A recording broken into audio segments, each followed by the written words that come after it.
Issue आपका? हम Rajiv Gandhi college से हैं, GNM फर्स्ट ईयर। हमने 2021 में एडमिशन किया था, बैच हमारा 2020 है।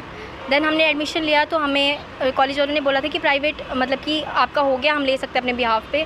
हमें एडमिशन के लिए बुलाया तो हमने एडमिशन कर लिया, बट हमें इस चीज़ से बाखबर रखा कि हमारा केस चल रहा है या हमारा केस चल रहा है कोर्ट में, या ऐसा कुछ है कि हमारे एग्ज़ाम नहीं होंगे।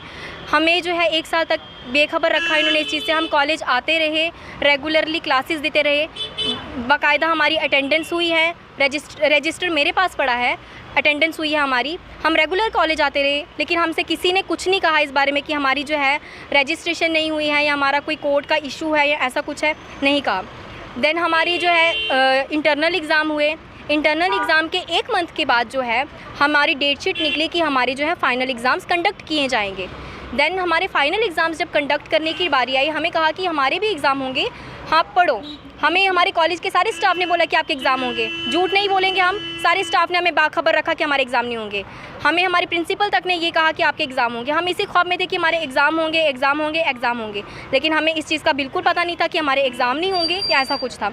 उसके बाद जब एक दिन आया, 1 दिन पहले एग्ज़ाम के हमें बताया गया है कि हमारे एग्ज़ाम नहीं होंगे, क्योंकि ये सिर्फ उनके एग्ज़ाम हो रहे हैं जिन्होंने बोपे के थ्रू एडमिशन किया है, बोपे के थ्रू जिनकी काउंसलिंग हुई है उनके एग्ज़ाम होंगे, हमारे एग्ज़ाम नहीं होंगे, क्योंकि हमने बोपे के थ्रू हमने कोई फॉर्म भरा ही नहीं।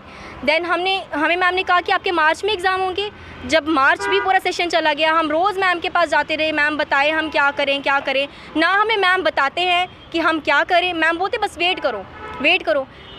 कुछ दिन के बाद हमें बताया कि आप जो है न्यू से फॉर्म लगाइए, न्यू फॉर्म निकल रहे हैं वो लगाइए। अगर हमें न्यू फॉर्म लगाने हैं, जो हमारी ये जो साल गया है इसकी भरपाई कौन करेगा इसकी भरपाई? आप ही हमें बताइए, हमारा जो साल वेस्ट हुआ है हम क्या करें अब आगे। हम लगातार कॉलेज के चक्कर काटते रहे, हमें बस डेट देते रहे, 31 को रुक जाइए, 27 को रुक जाइए, 31 तक कोई ऑर्डर आ जाएगा, ऐसा कुछ है। हमने मैम से कहा, मैम अगर ऐसा कोई इशू था आपने हमें पहले क्यों नहीं इस चीज़ के बारे में बताया कि हमारा केस चल रहा है, हमारा कुछ इशू है। हम उस चीज़ के रिगार्डिंग बोलते, हम नहीं लेते एडमिशन, हम बोपे के थ्रू एडमिशन करते। जब हम जाते हैं बोपे ऑफिस, मैम हमें कहते हैं कि हमें बोपे वाले बोलते हैं कि बच्चे ही नहीं पढ़ना चाहते, बच्चे सामने ही नहीं आते हैं, हम कैसे इनके एग्ज़ाम ले। हम बोपे ऑफिस गए, हमें कंट्रोलर ने कहा कि आपकी जो है रजिस्ट्रेशन नहीं हुई है। उन्होंने 2 जगह पे कॉल किया, अंजना मैम को भी कॉल किया, लेकिन उन्होंने कहा कि मतलब हमारी जो एडमिशन है हमने जो है कोर्ट के लेवल पर ली हुई है, हमें ऑर्डर मिला है। देन काउंसलर कहता है कि आपने कैसे एडमिशन कर लिया, जबकि आपके ऑर्डर जितने भी थे वो रिजेक्ट हुए हैं, आपने कैसे एडमिशन कर लिया। वो हमें कहता है कि आपके मैनेजमेंट की गलती है। पैरामेडिकल काउंसलर के पास गए, डॉक्टर संदीप सर के पास, उन्होंने जब उनको अपनी प्रॉब्लम शेयर की, हमने उन्हें अपना हर इशू बताया। वो कहते हैं कि हम इस चीज़ में आपकी कोई हेल्प नहीं कर सकते, हम आपके एग्ज़ाम नहीं ले सकते। अगर हम आपके एग्ज़ाम लेंगे तो जो है हमारे हाथों में हथकड़ियाँ लग जाएंगी। सर आप हमारे एग्ज़ाम क्यों नहीं ले सकते? आप जिस पोजीशन पे बैठे हैं उस पोजीशन पे सिर्फ आप ही कुछ कर सकते हैं, क्योंकि आप ही पैरामेडिकल के काउंसलर हैं। अगर आपको ऊपर का ऑर्डर आता है तो आप बताइए ना, आप उन्हें क्यों नहीं इस चीज़ के बारे में बताते हैं कि बच्चे खज्जल हो रहे हैं, हम कहाँ जाएंगे, हमारे एग्ज़ाम कौन लेगा, हमारा कैरियर का क्या होगा? मैं नहीं हूँ, ये है, इन सब की कौन सुनवाई करेगा? हम सबका फ्यूचर क्या है आने वाले टाइम पे? क्या हम शादी करके भैंस बकरियों की तरह बांध दी जाएंगी? हम कुछ करना चाहते हैं अपनी लाइफ में, कुछ बनना चाहते हैं। हमारी अपील है उन सबसे कि हमारी रजिस्ट्रेशन की जाए, हमारे एग्ज़ाम लिए जाए। हमें हमारा जो है हक चाहिए। हमारा साल बर्बाद हुआ है, हम चुप करके नहीं बैठेंगे। हमें पूरी की पूरी रजिस्ट्रेशन होनी चाहिए, हम सब बच्चों की, जितने भी हम बच्चे हैं, और हमारे एग्ज़ाम कंडक्ट करवा जाए। हम एक बैच है, मैं हाथ जोड़ के विनती करती हूँ कि हमें एक बैच की हेल्प कर दी जाए, हमारे एग्ज़ाम ले दिए जाए, क्योंकि हम घर पर बैठ के अब पागल हो चुके हैं। क्योंकि बोपे बोलता है, पैरामेडिकल काउंसलर बोलता है हमारे मैनेजमेंट की गलती है, मैनेजमेंट बोलता है हमारे काउंसलर की गलती है। हम कंफ्यूज हैं कि क्या हमारी गलती है? हम कहाँ जाएं? हमारे एग्ज़ाम कौन लेगा? हम कहाँ जाएं? हम कहाँ खज्जल हो? हमारे पाँव में छाले पड़ गए हैं चल के। कोई हमारी बात ही नहीं सुनता, कोई हमारी बात के पे यकीन ही नहीं करता। क्या करें हम? हमारे साथ फ्रॉड हुआ है, हम क्या करें? हम कहाँ जाएं? हमारे एग्ज़ाम लिए जाए, हमारी बस यही अपील है, हमें और कुछ नहीं चाहिए। मजबूरन आना पड़ा हमें यहाँ, हम इंसान हैं, खौफ करिए खुदा का, मरना भी है, मत करिए हमारे साथ ऐसा। आपको क्या प्रॉब्लम है? सर मेरे भी सेम यही प्रॉब्लम है, हमारे साथ भी सेम ऐसे ही हुआ है। सर मैं भी उसी कॉलेज की हूँ, राजीव गांधी कॉलेज की हूँ। सर हमारे साथ भी सेम, हमारी 2021 में एडमिशन हुई है मार्च में, और सर हमें यही कहा गया कि नोटिस आया है आपकी एडमिशन होगी। हमने मैम से तब भी क्लियर किया कि मैम कोई इशू तो नहीं है, उन्होंने कहा कोई इशू नहीं है। सर हमें नहीं बताया गया कि हमारी जो एडमिशन हो रही है वो कोर्ट की बेस पे हो रही है या किसी ऑर्डर की बेस पे हो रही है। हमें ये बताया गया कि आपकी एडमिशन जो है वो नोटिस के बेस पे हो रही है, नोटिस आ गया है, आपकी एडमिशन हो जाएगी। सर हमने एडमिशन ले ली। एडमिशन के बाद सर हमारी कोरोना की वजह से सर ऑफलाइन क्लासेस चल रही थी, ऑनलाइन चल रही थी। सर हमने वो अटेंड की। उसके बाद हमारी सर ऑनलाइन हुई, ऑफलाइन हुई, हमने दोनों क्लासेस अटेंड की। सर उसके बाद हमारे इंटरनल हुए। सर उसके बाद सर हमारे फॉर्म भरे गए, हमारी रजिस्ट्रेशन भरी गई, हमारे फॉर्म भरे गए, एग्जामिनेशन फॉर्म भरे गए। सर हमने वो भी भरे। सर अगर इन्होंने हमारे एग्जामिनेशन फॉर्म भरे, उसके बाद इन्होंने एग्जामिनेशन फॉर्म सबमिट करवाए, हमें नहीं बताया कि हमारे साथ क्या हो रहा है।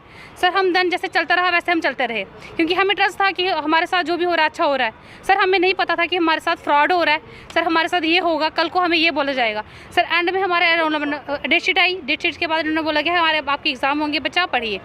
सर हम जैसे इन्होंने कहा वैसे हम सुनते गए। सर उसके बाद उन्होंने कहा आपके रोल नंबर आ रहे हैं। सर हम वेट करते रहे कि मैम 4 दिन बच के पेपर के लिए हमारे रोल नंबर नहीं आए हैं। सर मैम हमारे 3 दिन बच गए, हमारे पेपर नहीं हो रहे हैं। मैम हमारे रोल नंबर नहीं आए, कब आएंगे? मैम ने कहा आपके बेटा शाम को आएंगे, आपके सुबह आएंगे, आपके पेपर के पहले दिन आएंगे, मैं आपके पेपर होंगे। हमने मैम से तब भी पूछा कि मैम क्यों नहीं रोल नंबर आ रहे? सभी कॉलेज में रोल नंबर आ गए, हमारे क्यों नहीं आ रहे? हम बच्चों के क्यों नहीं आ रहे? आधे बच्चों के सर रोल नंबर आ गए, आधों के नहीं है, क्यों नहीं आ रहे? जैसे इनके सर जिनकी बोपी के थ्रू हुए थे उनके रोल नंबर आ गए, हमारे क्यों नहीं आ रहे? सर इन्होंने यही कहा कि नहीं आपके एग्ज़ाम होंगे, ठीक है। और सर बोपी के थ्रू एक ही स्टूडेंट था, उसके रोल नंबर आ गया, हमारे नहीं आए, उसके एग्ज़ाम भी हो गए। सर इन्होंने हमें कहा नहीं आए, होंगे होंगे होंगे। एट लास्ट क्या हुआ, जिस दिन हमारी सुबह एग्ज़ाम था उस दिन हमें शाम को सर इन्फॉर्म किया गया जाता है कि आप लोगों के एग्ज़ाम नहीं होंगे, क्योंकि उनके एग्ज़ाम हो रहे हैं जिन बच्चों के बोपी के थ्रू एडमिशन हुई है, और आप लोग बोपी के थ्रू नहीं हो, इसलिए आपके एग्ज़ाम नहीं होंगे। तो आप सब वेट कीजिए, आपके एग्ज़ाम बाद में लिए जाएंगे, मार्च में लिए जाएंगे। तो सर हम चुप रहे। हमने कहा ठीक है, हो सकता है हमारे मार्च में एग्ज़ाम होंगे। हम चुप रहे, ठीक है, हम वेट करते रहे, हम लोग घर बैठे रहे, ठीक है हमारे एग्ज़ाम होंगे। सर अभी सर हमारा मार्च आया, हमने जब मार्च में मैम से पूछा कि मैम हमारे एग्ज़ाम, मैम कहते हैं हाँ होंगे होंगे। सर फिर हम सब बच्चे कॉलेज में गए, मैम से बात की, मैम बोलते नहीं नोटिस आने वाला है। सर हमें नहीं पता था कि कौन सा नोटिस आना है, क्या हो रहा है। मैम ने कहा नहीं, अब कॉलेज से कोर्ट से नोटिस आएगा, उसके बाद होंगे। नोटिस आएगा 27 को, उसके बाद आपका बताएंगे क्या क्या होगा। सर उसके बाद हमें मैम बताते हैं कि नहीं बेटा आपकी एडमिशन जो है वो हम पे हुई ही नहीं है, आप रजिस्टर ही नहीं हो, क्योंकि आप लोगों की एडमिशन तो कोर्ट के थ्रू पे हुई है, कोर्ट से ऑर्डर आया था उसके बिना पे लिया है। तो सर फिर उसके बाद मैम ने हमें बताया कि ये कोर्ट के ऑर्डर आए हैं, ये सब कुछ हुआ है। सर उसके बाद हमने चलना स्टार्ट किया है। सर कोर्ट के ऑर्डर भी हमारे पास है, ठीक है। सर उसके बाद हम बोपी के ऑफिस भी गए, सर मैनेजमेंट के पास भी गए। सारे ये बोलते हैं, मैनेजमेंट बोलती है बोपी का कसूर है, बोपी बोलती है कि नहीं कॉलेज का कसूर है, आप अनपढ़ हो, आप ये हो, आप जाहिर हो, ठीक है। अगर हम आपके एग्ज़ाम लेते हैं हमारे हाथों में हथकड़ियाँ लग जाएंगी, तो इसलिए आप अनपढ़ हो, आपने ये किया, आपको नहीं पता, आपके कॉलेज ने आपके साथ फ्रॉड किया है, उसने फ्रॉड किया है, हमें कुछ नहीं पता, आप यहाँ से जा सकते हो, ठीक है। कोर्ट का ऑर्डर आया है जो मैम बोलते हैं कि हमने इस पे बेस पे आपकी एडमिशन की हुई है। गवर्नमेंट क्या चाहती है कि हम अनपढ़ रहे सारे? सर अब हमें बताया जाए हम कहाँ जाए। एजुकेशन सिस्टम बिल्कुल ही बेकार कर दिया जम्मू का। सर हमारे एग्जाम नहीं हो रहे। सर 1 साल हमारा पहले बेस्ट हुआ, 1 साल हमारा ये बेस्ट कर रहे हैं। सर हमें बताओ हम कहाँ जाए। सर हम इतने दिन से, जिस दिन से हमें पता चला है कि हमारी रजिस्ट्रेशन नहीं है, सर उस दिन से हम प्रॉपर चल रहे हैं। हम कोर्ट में भी गए, हम परसों भी कोर्ट में थे, हम कल भी कोर्ट में थे, हम आज भी कोर्ट में थे, ठीक है। बोपी में गए, हम कोर्ट में गए, मैनेजमेंट के पास गए, पैरामेडिकल काउंसिल के पास, सर हम सबके पास गए। सर सब हमें ये कहते हैं उसकी गलती है, उसकी गलती है। सर हमें बताओ हम कहाँ जाएँ। हमारी तो कोई गलती ठीक है सर, कल हमने पूरा दिन हम समय से किसने कुछ नहीं खाया था, तो लेकिन सर हमारी कोई नहीं सुन रहा। बट नहीं, अगर प्राइवेट इंस्टीट्यूट ही बंद हो जाएंगे, सारे बच्चे अगर गवर्नमेंट ही एडमिशन लेंगे तो प्राइवेट इंस्टीट्यूट कैसे चलेंगे? यहाँ के जम्मू के प्राइवेट इंस्टीट्यूट कैसे चलेंगे? द पॉइंट इज गवर्नमेंट का इशू क्या है कि प्राइवेट इंस्टीट्यूट को बंद कराना है क्या? बाकी अगर 80% स्कोर जो है BSc में होगा, GNM में होगा, तो बेटर नहीं है कि हम सभी स्टूडेंट नीट करेंगे? हम क्यों फिर BSc करेंगे, नर्सिंग करेंगे? बताइए ना हमें। सर इसलिए हम आज